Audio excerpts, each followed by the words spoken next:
Every Disney story we grew up watching has always ended with "and they lived happily ever after." Snow White and Sleeping Beauty woke to their true love's kiss. Rapunzel was saved from her tower by a daring prince. Cinderella fit the glass slipper and became a princess. None of them ever had to feel any more duress. All of these stories had their picture-perfect ending. All of them had a dashing prince to do the defending. No longer did they have to do the dishes and the cleaning. Their lives were now bestowed with a whole new meaning.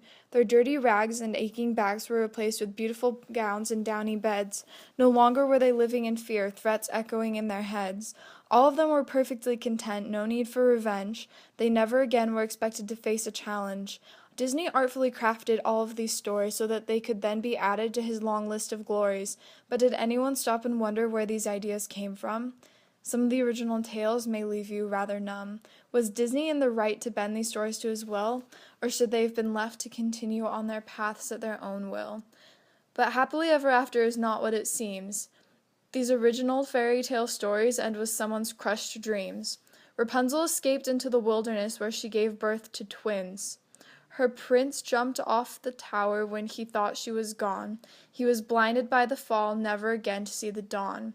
When he found Rapunzel, he had been wandering blind. She wept many tears at their horrible bind. Her loving tears healed the prince's ruined eyes, so they were able to continue on with their lives. Sleeping Beauty's story was full of twists and turns. There are so many awful things that it truly burns. Sleeping Beauty was raped by the prince while she slept. She gave birth to twins while still asleep and unkempt. One of her babies sucked the spindle from her finger, which woke her from the cursed spell which she did not want to linger.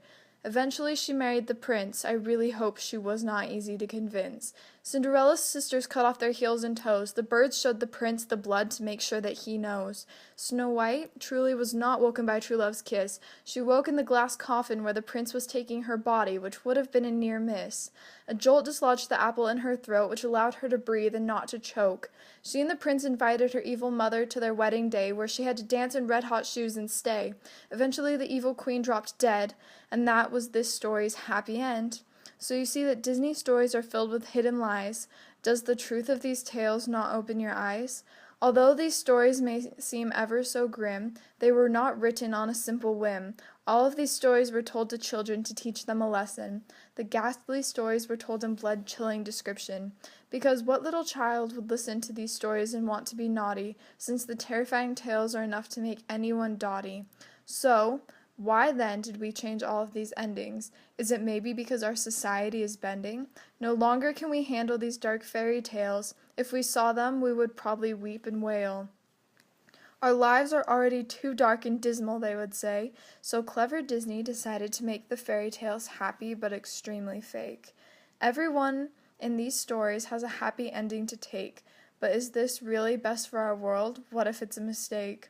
In this real world where not every day is a dream come true, but maybe there's a happily ever after waiting for me and for you.